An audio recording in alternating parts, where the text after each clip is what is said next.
원 선배님께서 연사하시겠습니다. 큰 박수 부탁드립니다.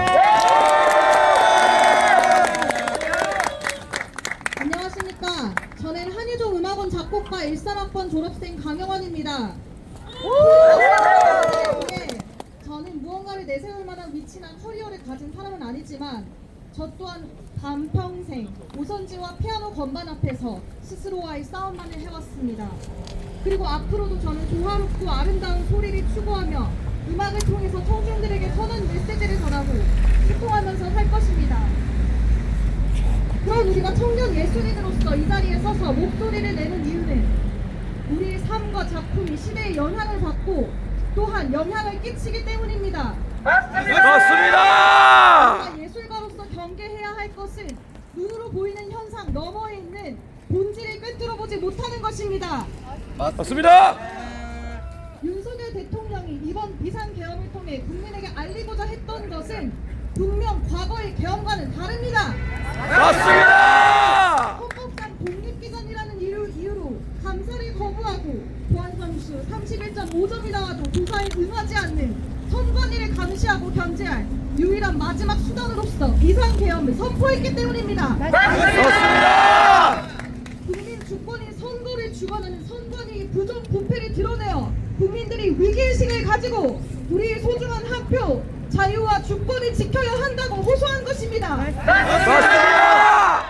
실탄도 소지하지 않은 군인들이 국회에서 상부의 명령을 수행할 때 그보다 선관위에 더 빨리 더 많은 인원이 투입되었습니다. 그리고 계엄은 국회의 요구에 따라 6시간 만에 안전하게 해제되었습니다. 도대체 6시간짜리 계엄이 어디 있다는 말입니까? 어디입니까? 곧이어 거대 야당은 윤석열 대통령을 내란죄로 몰아 탄핵 소추안을 발의하였습니다. 저는 이때 한 번도 들어보지 못한 수괴라는 단어를 들었습니다. 거기에 여당의 국회의원들을 내란 옹호, 내란 동조범이라는 프레임을 걸어 겁박했습니다. 아니 국회의원들 뿐입니까? 국민들을 위해서 일하도록 선출된 국회의원들인 한낱 정당이 어떻게 민주파출소라는 것을 운영하며 국민들의 카톡을 검열해 가짜뉴스를 판단한다는 말입니까? 공산당이다. 민주당 박범계 의원은 핵심 증인 중 한 명인 박종근 전 사령관을 회유하고 진술을 오염시킨 정황이 드러났습니다. 맞습니다. 증인이 휴식 중인 방에 들어가 민주당이 끝까지 챙겨줄 테니 걱정하지 말라라고 말했습니다. 맞습니다.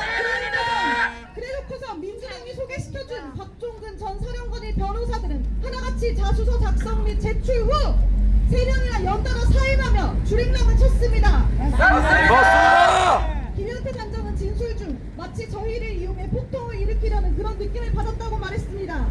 이는 단순한 증인 회유나 사실 왜곡이 아닌 더불어민주당의 명백한 탄핵 공작이며 내란몰이입니다. 맞습니다.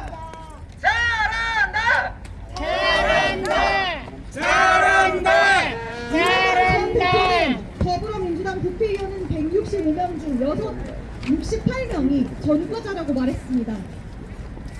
심지어 탄핵소추인단 대표 정청래 국회의원은 대학생 시절 미 대사관의 화염병을 가지고 침입해 불법 점거를 하며 경찰에게 사제폭탄을 던지며 저항했던 이력이 있습니다. 맞습니다. 이는 아무리 민주화 운동이라고 포장해 봐도 국제법상으로는 테러리스트일 뿐입니다. 본인은 그렇게 해도 되고 서부지법 사건에 대해서는 맹비난을 쏟아내며 민노총의 불법 집회와 경찰 폭행에 대해서는 입도 뻥끗하지 않습니다. 어떻게 더불어민주당 대표 이재명은 전과 사범이며 41%라는 전과자로 가득한 더불어민주당은 왜 그렇게 당당할 수 있었을까요? 그런 국회의원들이 당선되었다는 것부터가 의문입니다. 2023년 국정원은 선관위 시스템 보안 점검을 위해 84개의 점검 툴을 심고 자체적으로 제거할 수 있는 방법 또한 안내했습니다. 점검 결과 해킹 취약점이 다수 발견되었고 해킹을 통한 개표 결과 조작, 유권자 개인정보 유출 위험성이 드러났습니다. 선관위의 부실한 선거 관리 시스템과 해킹 시도로 충분히 데이터 조작이 가능했음을 밝혔습니다. 또한 최근 한예종 홈페이지도 해킹에 의해 개인정보가 유출되었습니다. 저는 처음으로 보이스피싱 전화도 받았고 해킹으로 인한 피해를 입었습니다. 정보화 시대가 된 지금 전 세계적으로 디지털 위협과의 전쟁이 벌어지고 있으며 북한의 해커에게 FBI가 $10,000,000 수배를 내릴 정도입니다. 맞습니다. 우리는 선관위의 보안 시스템과 전자개표기의 위험성을 결코 가벼이 여겨선 안 될 것입니다. 맞습니다. 이미 국민의 투표를 뽑힌 대통령이 무엇이 아쉬워서 선관위에 대하여 부정선거 의혹에 대하여 명확하게 조사하자고 합니까? 맞습니다. 선관위는 국민의 주권인 투표를 담당하는 만큼 대통령이 자기 부정을 한다고 말하는 해괴망측한 답변 대신에 투명한 투표의 공정성을 위해 개혁되어야 할 것입니다. 맞습니다. 그러나 여러분, 선관위는 공공기업임에도 불구하고 경력 채용 규정 위반 사례가 878건에 달합니다. 선관위 고위직은 물론 과장급 중각 간부들이 서로의 자녀들에게 가산점을 부여하거나 점수를 조작하는 수법으로 채용 비리를 저질러 온 곳입니다. 또한 부모와 자녀가 같이 일하는 비율이 8%, 4촌으로 넓히니 20%가 나왔습니다. 도대체 8촌까지 넓히면 얼마나 더 나오겠습니까? 이것조차 3천여 명의 선관위 직원 중 조사에 동의한 339명에 대한 이야기입니다. 공공기관인 선관위는 사과를 할 것이 아니라 엄중한 수사를 받아야 함이 마땅합니다. 맞습니다. 또한 선관위는 사법기관의 판결을 통해 모두 근거가 없다고 말했는데 그것은 이미 선관위가 사법부와 한몸이 되어 있기 때문입니다. 맞습니다. 현직 헌법재판관 8명 중 6명이 법원 판사 시절 지역 선거관리위원장을 겸직했던 것이 밝혀졌습니다. 선관위원장 출신 재판관들이 선관위에 대한 판결을 내리는데 그것이 어떻게 공정성에 영향을 주지 않을 수 있겠습니까? 맞습니다. 또한 과거 우리법 연구회 출신들이 헌법재판소에 포진되어 있었습니다. 문재인 정부가 출범할 때 문재인 대통령은 우리법 연구회 초대 회장인 김명수를 대법관 경력이 없음에도 불구하고 대법원장으로 지명했습니다. 그 후로 김명수 대법원장은 법관 인사에서 우리법 연구회 출신 그리고 그 후신으로 평가되는 국제인권법 연구회 출신을 집중적으로 핵심 요직과 수뇌부로 승진시켰습니다. 맞습니다. 우리법 연구회 출신인 문형배 권한대행, 이미선, 정계선, 박범계 더불어민주당 국회의원, 오동훈 공수처장, 이광범 변호사, 그리고 마은혁 후보까지 핵심 인물들을 한번 거론해 보겠습니다. 문형배 권한대행은 더불어민주당 이재명과 연수원 동기이며 노동법 학회에서 같이 활동하였습니다. 우리법 연구회 회장 출신이며 그의 블로그에 우리법 연구회에서 내가 가장 좌측에 있다고 밝혔습니다. 국제인권법 연구회 이미선 재판관은 인사청문회 과정에서 자신과 남편이 주식을 가지고 있는 회사와 관련된 재판에 관여한 사실이 드러났고 남편 오충진 변호사 또한 판사 재직 시절 관련된 사건에 맡은 적이 있으며 승소 판결 이후 추가로 주식을 매입한 사실이 공개되었습니다. 맞습니다. 태양광 산업을 주력으로 하는 OCI 그룹의 계열사 이테크 건설의 주식을 대량 보유했었고 이는 문재인 정부가 추진했던 태양광 산업과 결을 같이 하는 것입니다. 맞습니다. 그리고 더불어민주당은 계속해서 그 뜻을 이어가고 있습니다. 정계선 재판관의 배우자 황필규 변호사는 윤석열 탄핵 촉구 시국선언에 동참했으며 우리법 연구회 출신입니다.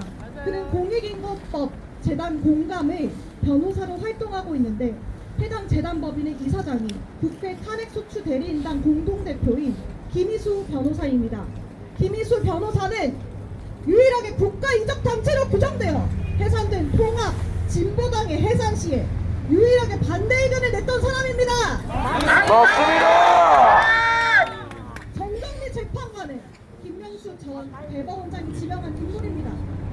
국회 인사청문회 당시 대한민국의 주적이 누구냐는 물음에 우리나라 주적에 대해 개인적 견해를 밝히는 것은 부적절하다라고 답했습니다. 정정리 재판관 역시 남편 김병식 법관과 함께 선관위 위원장을 맡기도 했습니다. 앞서 들으신 것과 같이 공정하고 투명해야 할 사법기관인 헌법재판소는 이해 충돌 소지가 다분한 판사들로 구성되어 있습니다. 맞습니다. 문형배 권한대행이 윤 대통령 탄핵심판 변론에서 자신은 독단적으로 변론을 하는 것이 아니며 테스크포스 TF팀이 써준 대본대로 진행할 뿐이라고 말했습니다. 말도 안 된다. TF팀에는 선임 헌법연구관이 팀장이며 10명 규모입니다. 그들 중에는 중국 출신으로 강력하게 의심되는 이진, 성왕, 오헌, 배중환하는 헌법연구관들이 있습니다. 맞습니다. 국민이 뽑은 대통령을 재판하는 구성원에 왜 다른 국적이 의심되는 사람들로 구성되어 있는 것입니까? 맞습니다. 이에 대한민국 국민으로서 심각하게 우려되는 상황이 아닐 수 없습니다. 맞습니다.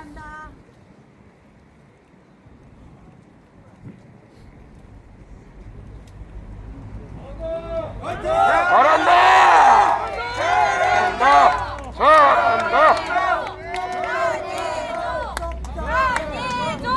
이와 같이 일정한 단체에 속한 판사들이 서로 협력하여 자신들의 이익을 추구하는 것, 이것을 우리는 사법파이들이라고 부릅니다. 소리가 작아가지고 또한 우리도 선관위를 비판한 멘트한테 국민을 조용히 민주당이 해야죠. 고발하겠다고 하는 사실도 있습니다. 도대체 이 나라가 어디까지 줄줄이 사탕으로 엮여서 썩어 문드러져 있는 것입니까? 맞습니다. 대통령의 비상 계엄이 없었다면 우리는 지금까지도 국민의 주권이 침해당하고 있는지도 모르고 있었을 것입니다. 맞습니다. 윤석열 대통령의 비상 계엄은 내란이 아니며 오히려 국정을 마비시키고 탄핵을 남발한 민주당입니다. 맞습니다. 헌법재판소는 윤석열 대통령의 탄핵을 기각하십시오. Freedom is not free. 자유는 공짜가 아닙니다. 어둠은 빛을 이길 수 없습니다. 어둠은 진실을 이길 수 없습니다. 우리가 사랑하는 대한민국이 세워진 자유민주주의가 자유와 평등과 평재의 사랑이라는 소중한 가치를 잊지 않기를 바랍니다. 맞습니다. 빠른 시일 내에 윤석열 대통령이 복귀되고 국정 운영이 정상화되어 공의와 정의가 상식이 되는 올바른 나라가 되었으면 좋겠습니다. 맞습니다. 마지막으로 초대 대통령 이승만 박사의 유언을 읽고 마치도록 하겠습니다. 나라를 한 번 잃으면 다시 찾기가 얼마나 어려운지를 우리 국민은 잘 알아야 하며 불행했던 과거사를 거울 삼아 두 번 다시 종의 멍에를 매지 말아야 한다. 이것이 내가 우리 국민에게 주는 유언이다. 이제 저희 천명이 다하여 가매 아버지께서 저에게 주셨던 사명을 감당치 못하겠나이다. 몸과 마음이 너무 늙어버렸습니다. 바라옵건대 우리 민족의 암단은 주님의 은총과 축복이 함께 하시옵소서. 맞습니다. 우리 민족을 맞습니다. 오늘께 맡기고 가겠습니다. 우리 민족이 굳세게 서서 국방에서나 경제에서나 다시는 종의 멍에를 매지 않게 하여 주시옵소서. 감사합니다. 야!